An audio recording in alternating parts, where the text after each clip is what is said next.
Hey everyone, it's Chad Humphrey and my beautiful wife Nicole Humphrey coming to you from Humphrey's Test Kitchen. Well, the holidays are coming up on us real quick and it is almost turkey time. So today we're going to go over how to do a turkey in a Humphrey smoker. So actually we're going to be using the Hot Box, our latest innovation in outdoor cooking. And we're going to start with a nice fresh frozen turkey here, called a young turkey. And we're going to walk you through all the steps. We want to do it right from our own regular kitchen. So not from the studio, not from the comp trailer, none of that. This is straight up right in the kitchen with the same stuff that you have at home. And we want to make this as easy and fun as possible for you. So with that being said, let's talk turkey for a couple minutes.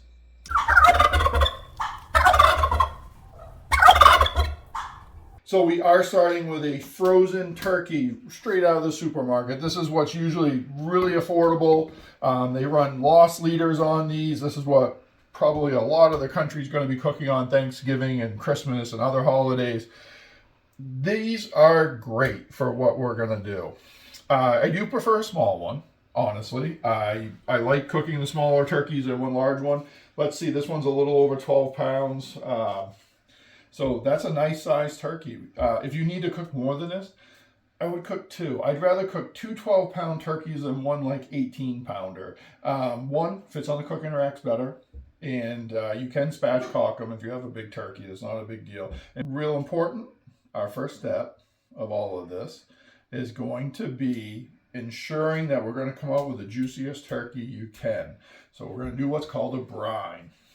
These are all simple things, real simple stuff. You have pretty much all of it in your house already, I'm sure, or readily available. The first thing you should probably source ahead of Thanksgiving, besides the turkey, is going to be a 5-gallon pail. I do recommend a food grade 5-gallon pail. So this is a food grade 5-gallon pail. It does come with a lid. Super affordable. Love them. You can get them at different hardware stores. You can get them at this retailer. You can get them pretty much anywhere. The other thing you're going to need is you're going to need a pot. And we're just using a traditional stock pot. This thing's been in our family for, I don't know, before I was born. So this thing's been kicking around. It's done a lot of holidays. So this is just our traditional brine stock pot. You know, if we're making a soup or something, it usually ends up in here. But this part of the process is very important. What is a brine? Brine's going to be a bunch of liquids and a bunch of other stuff we're going to add together, and we're going to cook it down. And you're probably like, well, I don't really know, and I don't want to ask. What does a brine do?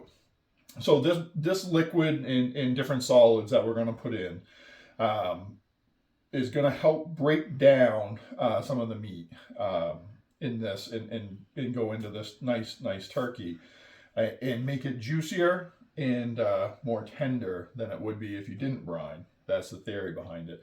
So to get this going, first we're going to start with 2 gallons. 2 gallons of... And we're going to use a natural spring water. This is a local to us one. So we're just going to pour that in the stock pot.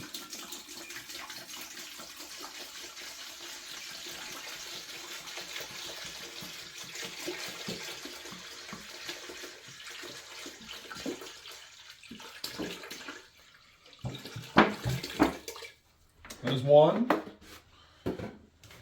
and here's 2.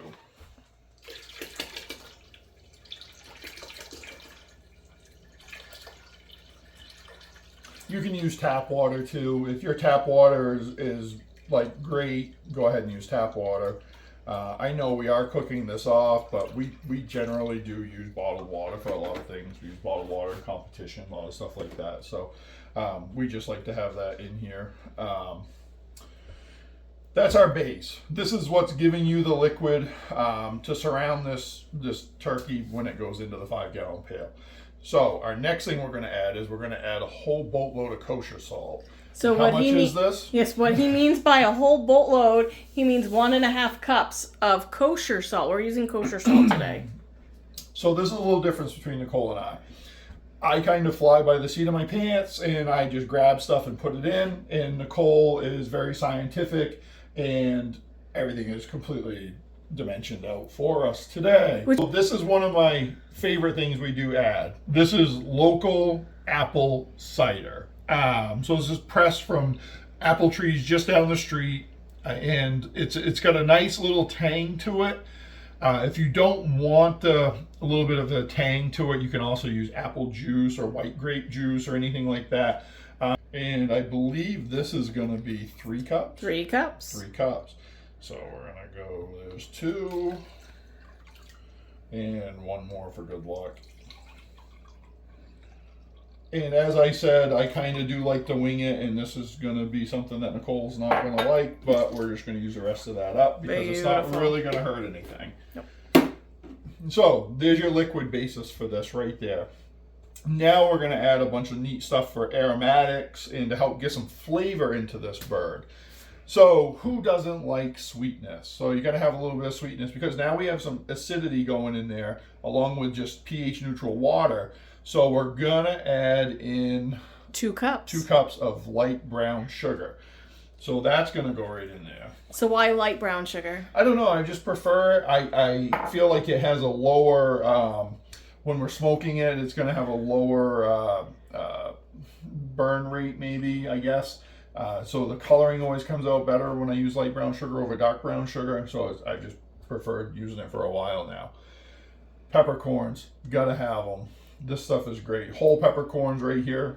I'm not quite sure how many are in here. 3 tablespoons. 3 tablespoons. Perfect. Garlic. Love garlic. So these were whole cloves of garlic. Literally, we smashed and diced them out. So we have whole garlic. And that's 5 cloves of minced garlic. Thank you. One of the best parts that go in here because you got to have a little bit of citrus. So we're going to do orange rind. Yep, which is enough peel of 3 oranges. And you could be questioning, like, why isn't he stirring this yet? You know, why that stuff's just floating in there, things like that. Doesn't really matter. We're going to cook this off. We're going to stir it as we're cooking it, so it's going to be okay. These are a bunch of aromatic herbs. These are fresh herbs. So we're going to have some sage. We've got some rosemary going on. We've got some thyme and a bunch of bay leaves. So this is going to go in here. And it's also, when this cools, is also going to go in with the turkey for a while. And one of my favorite ingredients is our Herbal Remedy Rub. We're going to be using this in several steps of this turkey. This is going to give you a nice salty, smidge of pepper, bunch of different herbs, and the combination goes very well with poultry, but it also goes very well with beef. I use it on our holiday prime ribs, which could lead to another video. So we're going to put some dashes of that in there. Actually, you know what? We're just going to do it the old-fashioned way. A little bit of that in there. Then this is going to go over to the stove. And what we're going to do is we're going to bring this to a rapid boil. So we want to get this in. We're going to stir it, bring it to a rapid boil, and then we're going to cool it. We need this to be nice and cool because you don't want to pour this hot liquid onto your cold turkey because you want everything to be food safe. You don't want to make anybody sick at the holidays or your big, get together. It's just not fun. So we're going to make sure this gets nice and cold. This turkey's going right back to the refrigerator for a little bit. This is going to get boiled off, come right down to, room temperature, maybe a little cooler if we can do that. And then we're going to combine it all into the 5-gallon pail. So we're going to go get this process started. And then we'll catch up with you in a few. Now I'll All right, let's check on this. Right here's our brine. Boiling away, you can hear it. It's starting to really come into it, which is nice. And let's just take a look. Okay. So I can hear the water below really starting to go into this. And we're going to take and just give this a quick stir and see what's going on. A lot of our herbs have come to the top. You've got a little bit of a foam starting at the top, which is fine. In the butter and everything, but I gotta have to tell you, the aromatics coming out of this are just insane. So we're gonna take a second, we're just gonna stir this up. You can see the orange rind starting to steam, everything starting to come out. All of this is gonna break down under that rapid boil and start putting some flavor into there. You get this whole Let's grab that back. Look at that whole sprig right there. And the bay leaves, those are wonderful. Peppercorns are starting to come to the top too. And all we're doing is just getting that foam to help incorporate right back into your liquid. So once in a while you're going to want to stir it. Not a lot. Don't overdo it. Just let it do its thing. And you really just want the salt and the sugar to dissolve and just become part of that. And honestly, that's really is really what is happening with the apple cider mixing with those sugars and the salts, and that's what's creating the foam, and you're just mixing it all right together. True. That's all you're doing. So we're going to let this do its thing. I'm going to guess we're probably got another 20 minutes or so, maybe 30 under this to get it to where I want it to be. So we're just going to cover it back up, put it back to bed for a while. All right. So we have our brine just doing its thing back here. It's kind of cooking, and it's going to be, going up to a boil. You'll be able to hear it in the background. I can already hear it starting to go into the rapid boil, which is what we want. So we have a little bit of downtime. So we're going to make our compound butter. And you're like, oh, what do you need a compound butter for? Well, we're going to put this all over this turkey at the start of tomorrow. So we're going to make this the night ahead. Why is that? We want it to flavor up. Anything we can do to get a little bit of extra flavor in there and kind of take a little stress off on that big day that you're going to be cooking this is going to help. So as much that you can do the night before, do it. Trust me, because something always throws a monkey wrench in there, and this is just going to help you out. So to make this compound butter, we're going to have our KitchenAid mixer, and we're going to have a couple, let's say 3 sticks of butter here. Today we're using Kirkland salted butter, and we're also going to use a regular store brand salted butter stick to make up for the third. Butter is one of those things. Quality can matter in certain aspects. Other aspects it doesn't seem to make as much of a difference to us. So this is one where we're doing a compound butter to go on the turkey itself before it goes in the smoker. So I'm not really too concerned about the quality of the butter for this. And you can also use unsalted butter too if you have a sodium issue. You got to cut that sodium out, and so you can use unsalted butter as well. So what's in the compound butter? Well, of course, naturally butter, and we're going to have some fresh sage, some fresh thyme, and a little bit of rosemary, and quite a bit of herbal remedy going in there. And the reason is this has a lot of other herbs that's not right here that go very well with what we're going to be doing. So we're going to take the butter out right out of the package, and it's a little softened now. It's getting up to temperature, closer to room temperature, a little easier on your mixer. If you don't have a KitchenAid, or you're trying to do this with a regular food processor or something, this will help take the stress off from it. One thing I do like to do is I do like to chunk it up, because instead of throwing this whole block in there and just letting it bang around, chunking it up does help, get it a little creamier and a little smoother, I found. So there's no real dimension to this. Just do whatever you want to do. Whatever's manageable chunks. And we got a nice sharp Hammerstall knife here, so that helps. Sharp knives, don't do things with dull knives. We went years with doing stuff with dull knives, and a sharp knife is just so much safer. So the neat part is, the thing I do love about this type of butter, the Kirkland, it's not divided into sticks, but this is relatively 2 sticks here. This butter is phenomenal. If you haven't tried it, it's a nice salted butter. So this one too, we're just going to chunk up.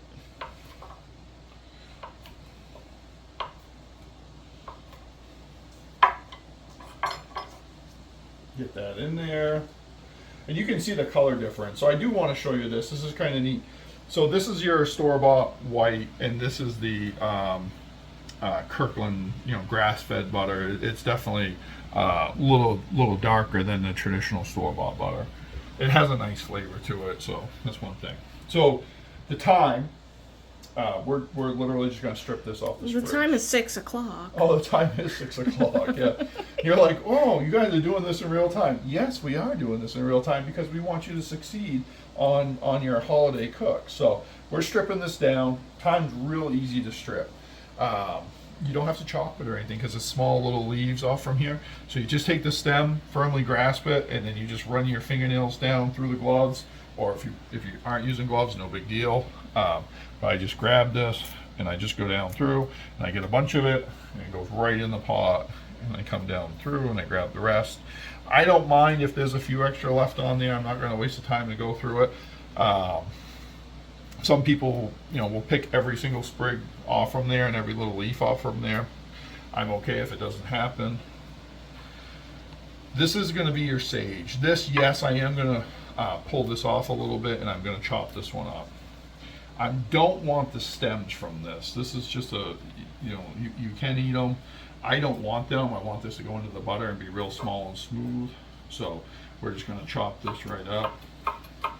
And I really prefer the fresh herbs I do too. in the compound butter. And, the herbal remedy with the extra seasoning that's in there, Yeah. it just really makes it well-rounded. It does. Yeah.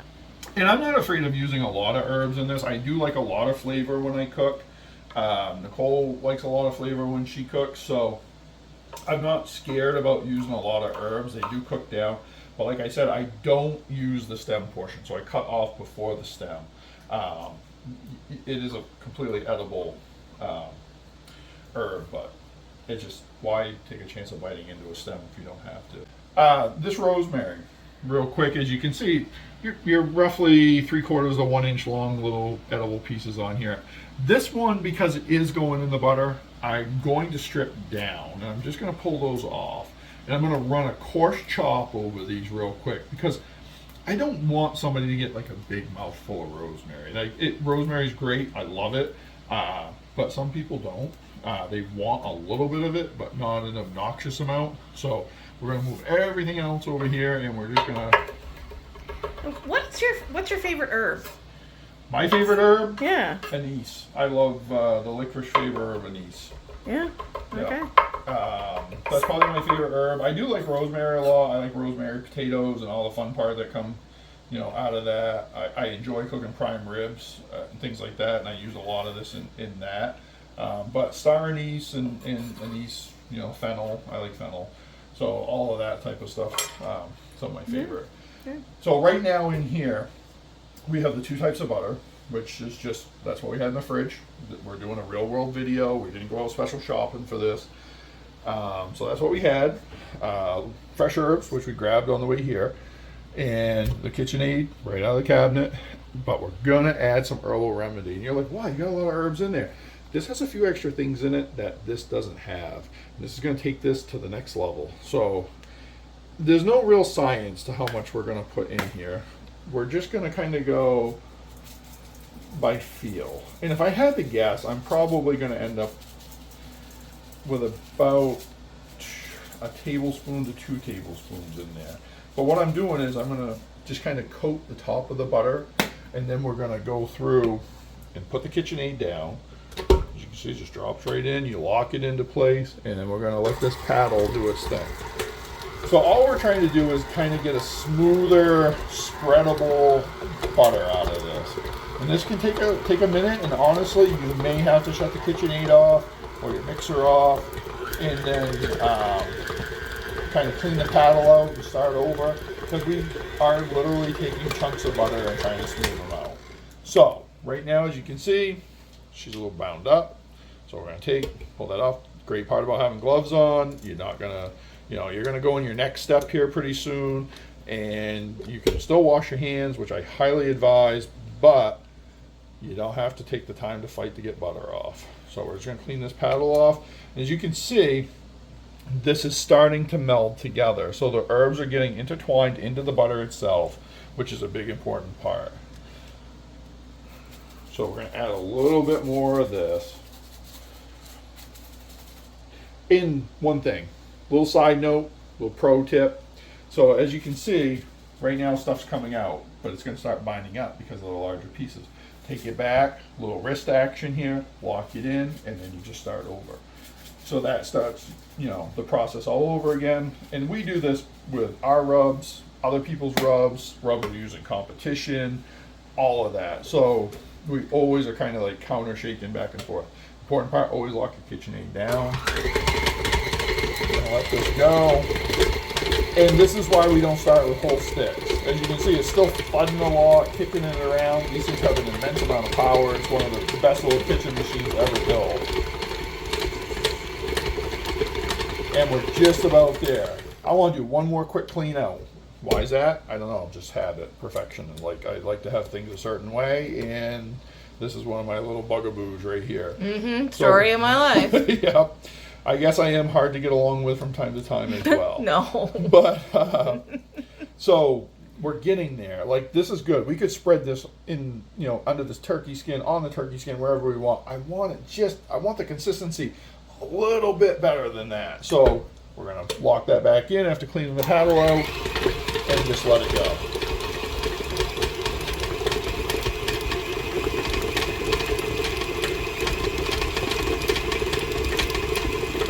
All right, this looks like we're right what I want.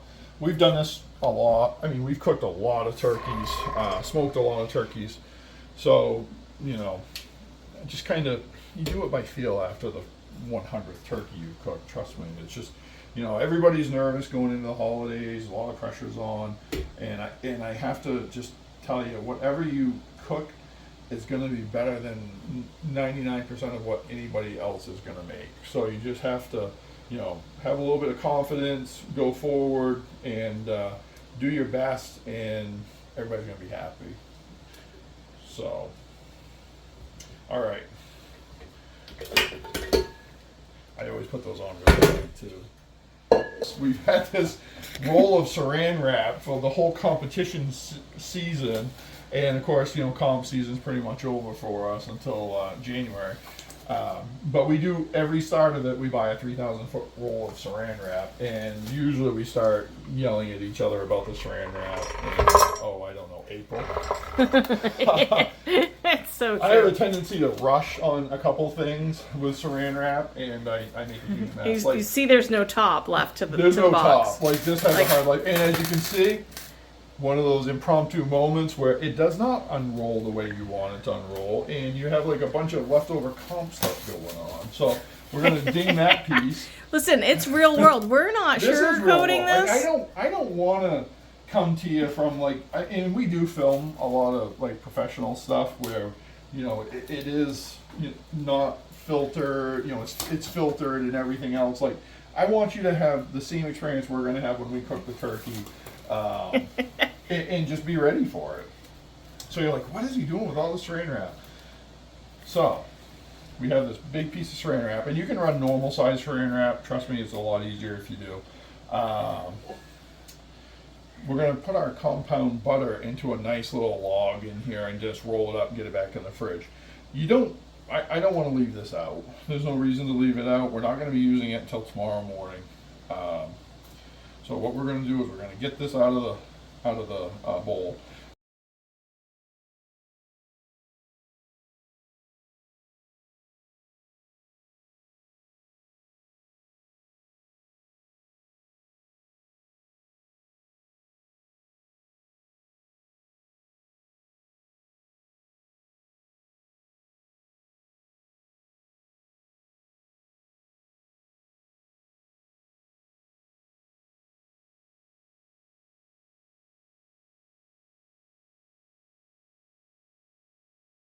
So I don't really care what this looks like. I am going to form it a little bit here and make a butter log. And the reason I'm doing this is we're just going to roll this up and get this right back in the fridge. And as you can see, the herbs are all through this. Like, that's a piece of sage right there, a little bit of thyme kicking around. I can tell you that's a red pepper flake out of the Herbal remedy. A lot of cool stuff. In the contrast has gone from one stick of butter being bright and the other one being more of a deep yellow. The whole thing has kind of come to a happy medium, and that's what I'm going to want, because I have a really creamy, buttery log right here with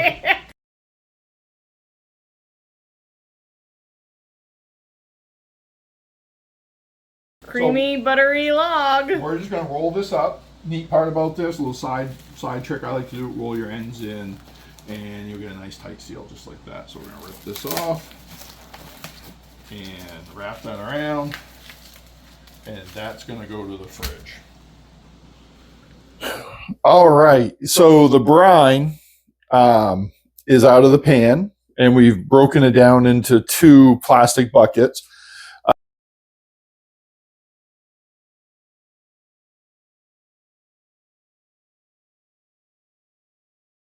But also breaking large amounts of liquid down into smaller containers is a great way to chill it off faster too. And you definitely want to do that.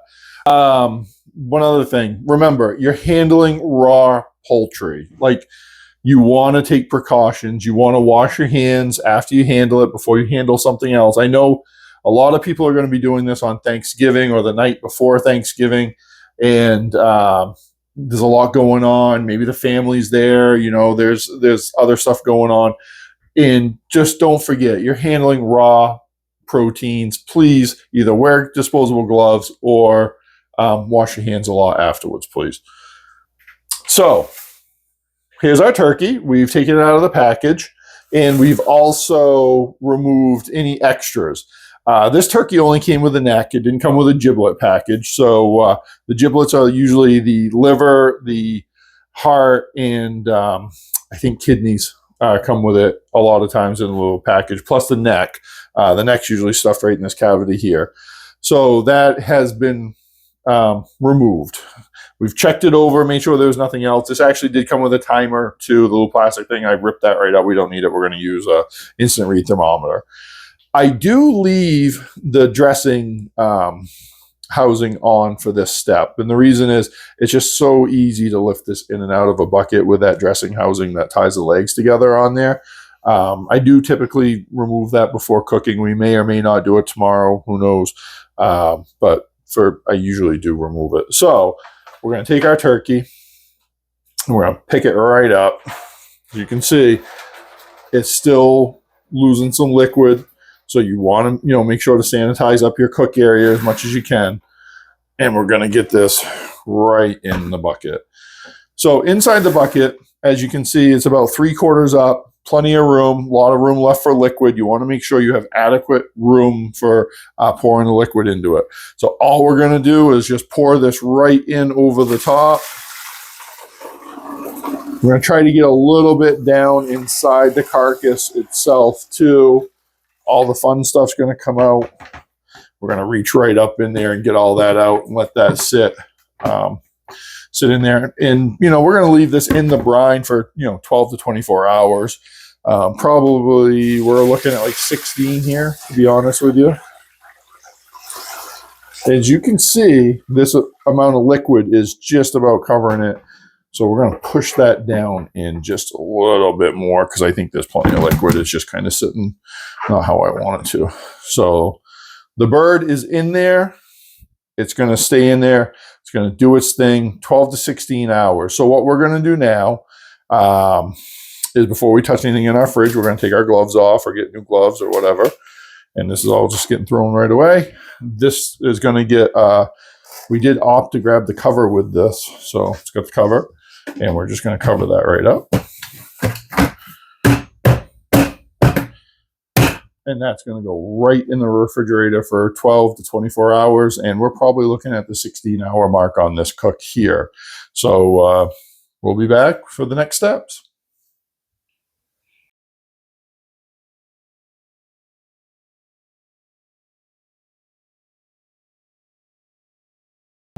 All right. So the turkey is sitting in the brine. It's still chilling out in the fridge, doing its thing. But it is now the next day, so we're getting ready. So it's time to prep the cooker. Today we're going to use the Humphrey's hot box.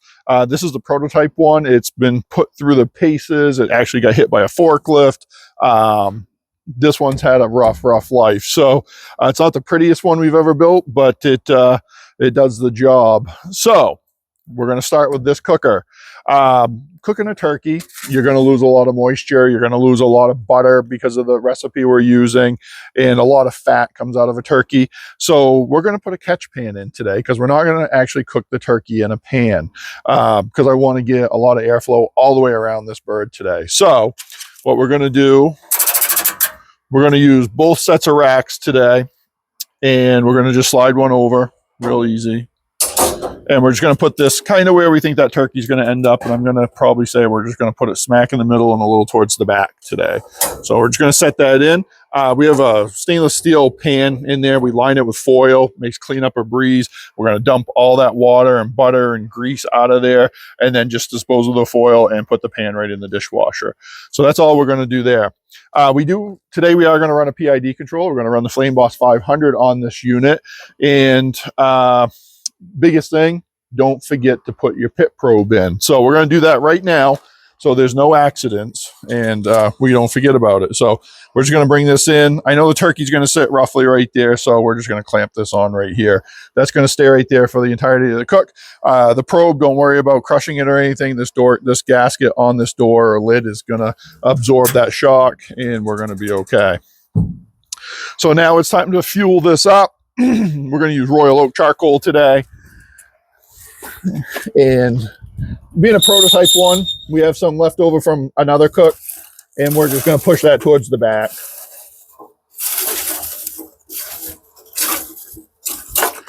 And like I said, I do wear a lot of gloves, and the reason I wear the gloves is it's just so much easier than scrubbing your hands after doing stuff like this. So we're going to pour a good amount of this in. Now, do you have a preference for briquettes over lump? So I love the flavor of lump. So I really like to use lump.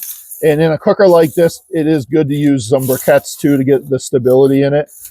As you can see, I'm also integrating some new charcoal on top of the old charcoal, and that's just going to help with the burn.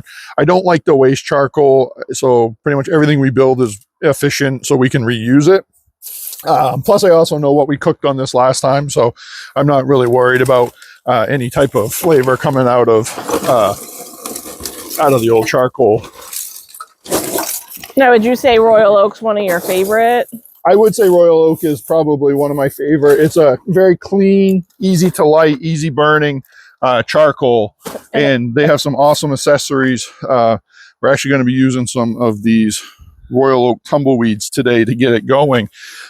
These are fun. These are great. They help out, burn really clean. We're just going to pop one in there. We're going to cover it right up too, and then we're going to pop one probably right over in here just to get this going really quick. So that's nice. Plenty of room, shut everything right up. I always check for that. Royal Oak lighter. These things are phenomenal. Work great, run off butane, nice little torch, safety trigger setting on there. So we're just going to light that up. That makes real quick work of that. It does, and I'm just going to hit the other side to make even faster work.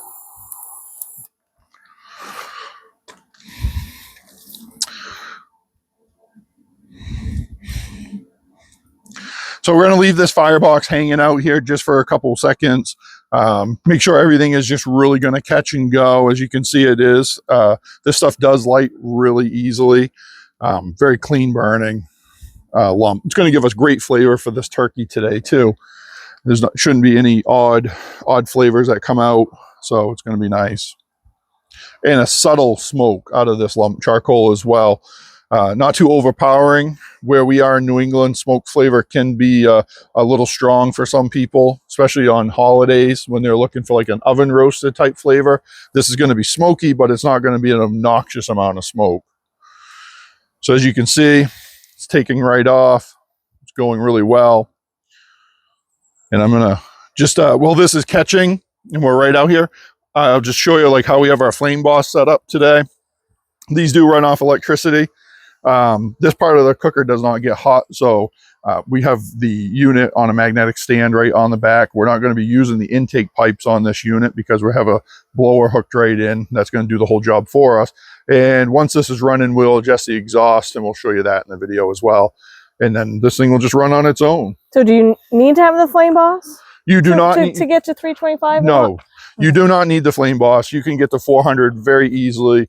Natural air with this unit. You can dial it right in. It's very, I don't want to say throttle responsive, but it's very responsive to minor changes in the air intakes and exhaust, which it allows you to fine tune this in really, really well. So just today, just to show you the football game's on, to show you. Friends coming over a little later. Yep, exactly. to show you, you know, to take one variable out of your cook, because we all know the holidays can be stressful. Why not use a PID controller? It's going to just maintain your temp for you. You can also monitor, we're going to monitor the turkey's temperature. We're probably going to stick it right in the thigh. So we'll be able to keep a close eye on that. So what we're going to do now is we're just going to shut this right up, because we know the flame boss is going to take over, do its thing, keep it at temp, and we don't have to worry about it. Shutting it up's real easy. This part's not hot yet, as you can see. Just shut that, slam the door, it's good to go. So we'll come over here. I always like to do a double check. I always like to just run my hand over the back to make sure that the exhaust is coming out. And as you can see, the flame boss is doing its thing, and it's starting to push some exhaust right back out the exhaust vents. So this will take probably about, using the flame boss, I'm going to guess probably about 30 minutes to come up to temp. So we're just going to let that do its thing, and we're going to go inside and start prepping our turkey for the big day. All right, we are back inside. The cooker is coming up to temp outside, and this usually does make the blooper reel of any video we've ever done, because the hardest part is getting a brine bucket back out of your refrigerator and then dealing with the turkey getting it out of the water. So my biggest piece of advice for this section of the cook: don't wear your nicest outfit when you go to do this, because it can get a little messy. It doesn't matter how hard you try, this can be a messy step, but this step is definitely worth doing. So this is nice and cold, stored at 41 degrees and below for the whole time that it was in the fridge brining. And I do leave the lid on for this process, just in case something ever like moves around in the refrigerator or who knows what. Just what I like to do. Let's do an unveiling here. So this turkey has absorbed up some liquid. As you can see, that the levels dropped a little bit, so that's good. It means a little bit has gone into that meat. The aromatics are all there. It looks nice. So we're really happy with how this came out. So we're going to do this in a couple steps here. So what we're going to do now is we're going to attempt to get the turkey out of the brine pail without having a disaster happen. At this point, one little piece of advice: I do not, just because it has been in the brine and some of the meat may have softened a little bit and some stuff may have shifted, I do not suggest grabbing by the thing that ties the rear legs together to pull this out. I would not trust that at this point. So what we're going to do is we'll actually reach into the cavity and pull the whole turkey right out. But we're going to prep our sink first real quick. We're going to get some cold tap water running. The reason for that is we've got to rinse off all this extra salt and stuff. You don't want that on there, or you're going to get a salty turkey. Salt is your friend most of the time in cooking. Just sometimes it's not. And I like to get the bay leaves and stuff out. So this part, we're just going to pull this out. And as you can see, oh yeah, it's gotten heavier. We're going to drain it a little bit. So you have two cavities on this turkey. You've got the neck, and then you've got the other end.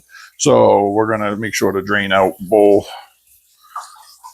You can hear the liquid coming out of it. I'm not really going to worry about stuff that's like stuck on there the second, like a peppercorn or a bay leaf or orange rind or anything like that. And this bad boy is slippery. I'm going to let you know that right now. So we're just going to head over and give this a good rinse with nice ice cold water. We're going to hit all of it. We're going to fill up the interior cavity and stuff, dump that out. We're going to go down through, hit down in the neck hole, dump that out. And just look for any like clumps of visible stuff. Like there's a peppercorn. We're going to put that right down the drain. Anything like that. All right. It's looking pretty good. Nice and cold. All right. I do love full-size cooking trays. And the reason I love them is they, you know, the water and the brine and all that stuff's not going everywhere all over the kitchen counter. Okay, so the turkey's looking pretty good. I mean, there's a little extra fat there. I'm just going to roll that up and get that right up in that cavity, and that's going to be okay. Looks pretty decent. Nice looking bird. So feather. Some of them, those pop up. Just pull any extra weird stuff off. Some of these commercially produced turkeys are like that. Quick little run around and see what's going on. And we're going to take care of the rest of this bird now. We're going to put some butter in it. We're going to put some rub on it. And we're going to make sure that it's all ready to go. So how do we do that? Remember that compound butter we made last night? So we've taken it out of the refrigerator and we've letting it soften up a little bit. So we're going to unwrap this now.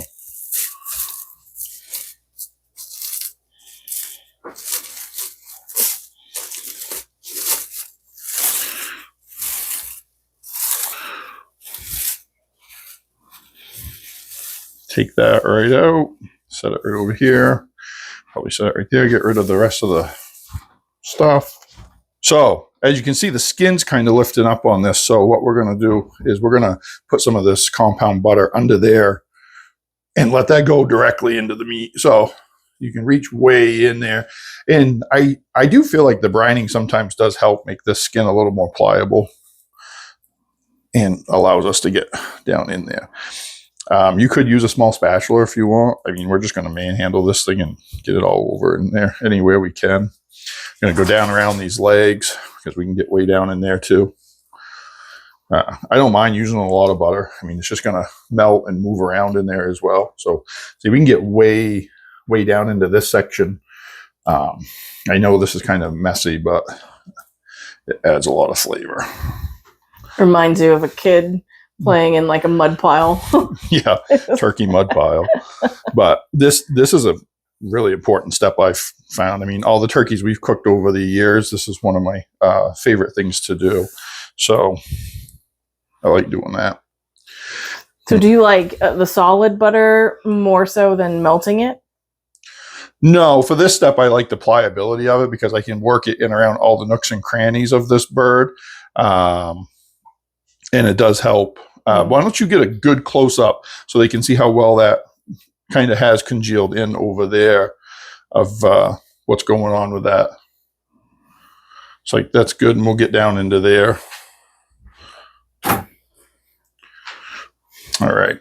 So one other place I do like to put a lot of butter, and I do this, I go up inside the cavity. Nobody really is going to eat the meat in here, but it kind of is going to drip around. So I go way on up in, kind of hand paint that down through. And as you can see, this is why I love these trays. Like, I'm making a mess, but the cleanup's going to be a breeze because I'm just going to throw this thing right in the big dishwasher.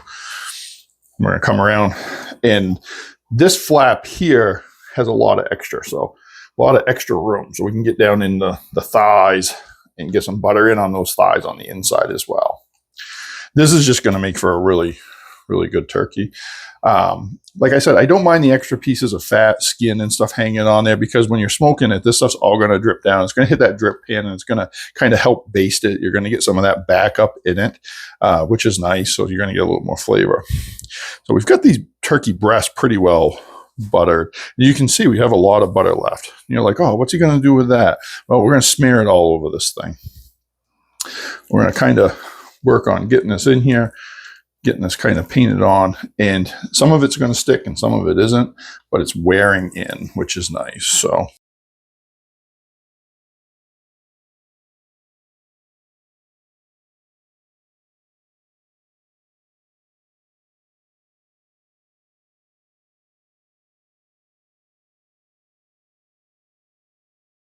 all right, so we've got this buttered up nicely.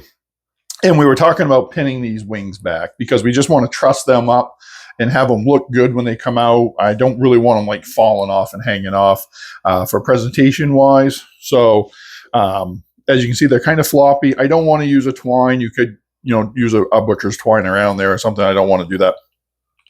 You could use a stainless steel skewer rod, anything you have. Today, we're just going to use toothpicks. So we're going to hold the wing right up, and this is going to go kind of down into that thigh a little bit, but we're just going to go down in, and that's going to hold that one there. And then we're just going to come through and find a little piece of cartilage we can get through on this backside and get that in there just like that. And that's going to hold that nicely right there. So that's going to present nicely. The wings are going to stay nice tucked into the body. Plus, remember, we've also packed that with butter as well down inside there. Big thing, remember how many toothpicks you put into the turkey. You want to get that exact same number of toothpicks back out of the turkey. That's really important. You don't want any type of mishaps on on the holiday. So we have a whole boatload of butter under this skin. As you can see, it's swelling out. There's a lot of butter in there. That's going to add a lot of juiciness and flavor to this turkey. Now we're going to rub the turkey with the outside. Now remember, the butter is our binding agent to help hold that to that skin. We're going to use Herbal Remedy. And the reason we're going to use that, Nicole, is why? Oh, because I just love I love Herbal Remedy for turkey. I love the aroma of it. The salt content in it is fabulous. Let's get a good close up there. Yeah, so you have a lot of different herbs in there that are really good on this poultry. So we want to make sure we have that all going. So we're going to cover this right down through.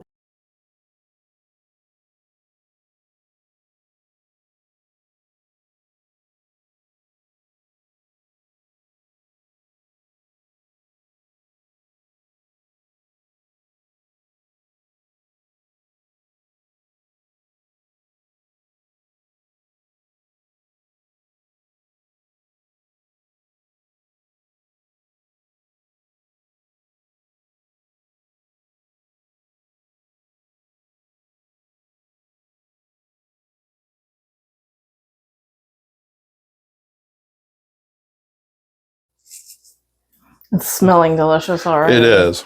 It is. And I don't mind having like little pockets of rub here and there either. So we'll just pick it up. Like I said, we'll go back through. We'll grab some off the turkey tray, grab what we can, get it all in there. And one thing that I do like to do is anything extra on my tray that I can use, I just kind of grab it up, grab a handful of it, and just dump it right in the center cavity. Now, one thing you're probably like, hey, you're going to stuff that bird? You're not going to stuff that bird? What are you going to do? When I grew up, we always stuffed the turkey. Turkey was always stuffed. It was always cooked in the oven. So I do love stuffed turkeys. But when we smoke a turkey, I don't really care to have the center section or cavity stuffed. And the reason for that is I want all the airflow I can get to go through this meat. So it all comes out smoked and smoked evenly. So what's going to happen is in the smoker itself, the air can go through this large cavity hole and actually get some smoke ring and color and flavor going up through the bottom. And that's what I want to see. So we're going to leave this here for probably about another 5 minutes. And we're going to go out and we're going to check the cooker and we're going to put this right on the cooker and be ready for the video. All right. So as I said, anything can happen when you're cooking for the holidays, and it's going to happen here because it's starting to sleet and rain kind of at the same time. So it always makes for a fun cook, and but this hot box isn't going to be affected by it. We're just going to plug along and do our thing. The Herbal Remedy, the colors are starting to change on it, and that's one thing that does happen as it kind of sets in for a few minutes. It set about 10 minutes on the counter while we were getting everything out here ready to go. So the herbs are kind of dissolving, the little bit of peppery and red pepper stuff that's in there starting to come out, and it's going to give you a nice looking color. And that some of the little bit of sugars that are in that are going to give you a really nice basis on this turkey skin when it's done. We're cooking right at 350 right now, right where we want to be. Of course, we're going to actually lose a little temperature when we open the top of this. This rebounds quick and may actually go over temp just a smidge as it evens out. The wind's also starting to pick up. Still won't affect this. We're cooking with a PID controller, so it's going to be great. So we're going to open this right up. As you can see, we have our pit probe right in there. It's going to be right out of the way. You don't want your pit probe touching the meat. That's going to give you the wrong temperature, and you're just not going to have a good cook.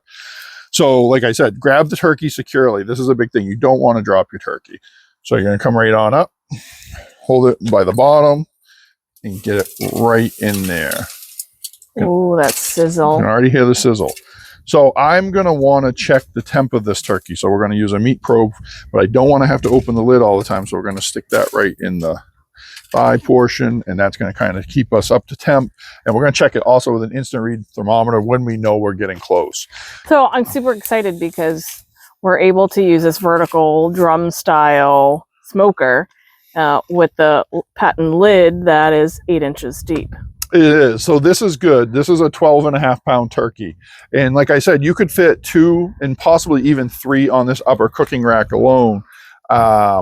So if you needed to cook multiple turkeys on this unit, you definitely could.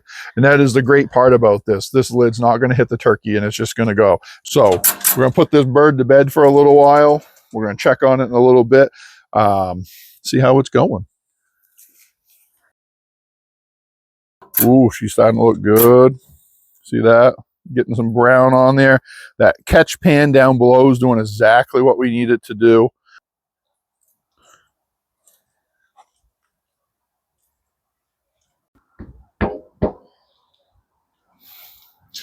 All right, so we're about 3.5 hours into the cook right now, and it's done. That's great timing. This thing performed flawlessly. Nice windy, cold day.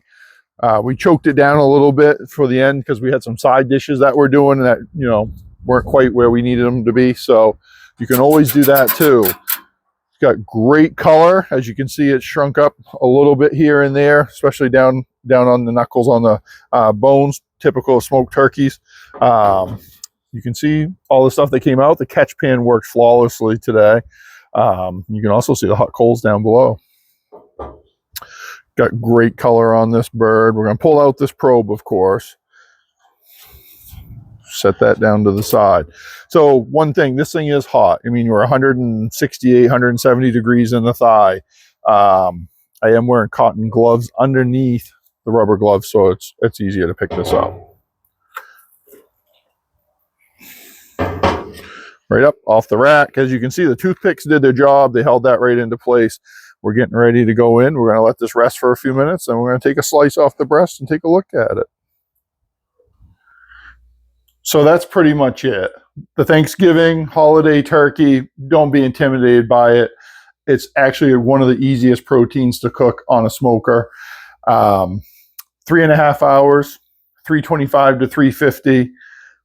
You want to check this for doneness down into here and down into here, your thigh area, and also check the breast area just to be on the safe side. I also do check right in through here with an instant read thermometer into the drumstick.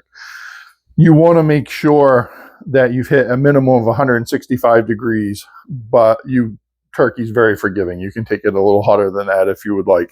We actually took this one to 171 in the thigh, and it was 174 in the breast. It cooked very evenly, which is nice, and the brining does help with that, I believe. So don't be intimidated by your holiday turkeys. Easy, fun. Doesn't matter what it comes out looking like, it's going to be delicious.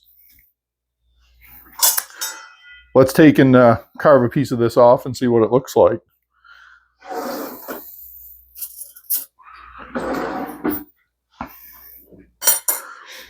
So up in here is your breast area, of course, and your thighs down in here, and this is your wing, and this is your leg, just in case you didn't know the anatomy of a turkey. So we're going to start, come right in, come down, cut on down. We'll cut right down the skin here. And let's see what it looks like. Watching the juices run right out of it. Look at how juicy this is. This is a thin piece too. See, it's only literally a little over 1/4 inch thick, and the juices are just coming right out of it. So this is super juicy. Look at the thickness here. It's a thin piece of turkey that I just carved off. The juices are coming right out of it. Let's see what it tastes like. Break that apart. Nice green texture coming out of it. Super juicy. That's spot on. We only let this rest about 15 minutes, but you can see still steaming. Oh, that's delicious. Sorry. Plenty hot. Nice. You can watch the juices run out the side of it. One thing I will note to you, when you start carving this, try to serve this as fast as possible, because turkey does tend to dry out once it is sliced. So we don't want that to happen to you. You can always rehydrate it with gravy or anything like that, chicken stock. And I did use a hammer style slicer to slice that piece off, and I'll slice down the rest of the breast that way as well. Then we'll go into the thigh, probably with a regular, smaller hammer style knife. But that's all there is to it. You can take a turkey. This is a longer process, 2 days to do this, really. Make sure to take your turkey out in time to thaw. Follow your turkey manufacturers or processors' thawing directions to make sure you're compliant with food safety practices. Cook this turkey, 325, 350, 3.5 hours until it's done. Simple process, fun. Mix up the rubs. You don't have to use the herbal remedy. It's a traditional turkey type rub. Mix them up, put your spin on it, and enjoy the holidays.